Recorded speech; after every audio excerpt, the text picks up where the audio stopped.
Mga evacuees na mamalagi pa rin daw po sa evacuation center sa Bulacan habang hindi pa tuluyang humuhupa ang tubig baha, partikular na po sa mga nasa tabing ilog.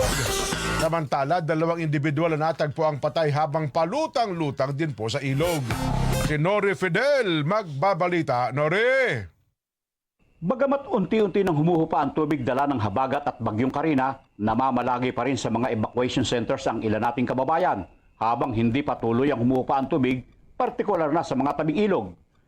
Sa bayan ng Bustos, nakapagtala ng 1,083 families o katumbas ng 2,873 individuals ang lumikas at sapilitang inilikas ng lokal na pamahalaan, katuwang ang Bustos Rescue, Bustos PNP, Bustos BFP, Bustos MSWD at mga katuwang para masiguro at matiyak ang kanilang kaligtasan, ayon kay Bustos Mayor Francis Albert School 1. At ngayon po ay meron tayong 1,083 families affected, no? At 2,873 individuals. Kaya hanggang ngayon po, binabantayan po natin sila sa evacuation center, although bumababa na po ang tubig natin sa kailugan at sinisigurado po natin sila ay ligtas. Bagamat sa kabuuan ay walang naitalang casualty sa bayan ng Bustos, isang 14 anyos na lalaki naman mula sa bayan ng Baliwag ang nalunod sa ilog at wala ng buhay ng masagip na biktima ng pagbaha.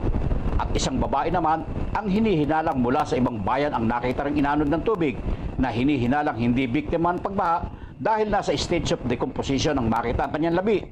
Meron din po tayong impormasyon na sa karating bayan natin ay nagkaroon po ng isang drowning incident na 14 years old na lalaki. Sa atin naman sa bayan, wala naman po naging casualties at kagabi may nakuhang bangkay, no, sa ilog pero hindi po tiga dito. Dinalang siya lang ng Agos.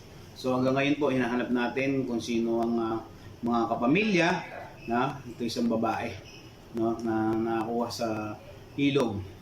At hanggang ngayon po ay nakipagtulungan natin PNP sa ibang bayan para ma-identify yung babae po. Patuloy pa rin ang Bustos LGU sa pamamahagi ng mga pangunahing pagkain gaya ng bigas, canned goods, noodles at iba pa.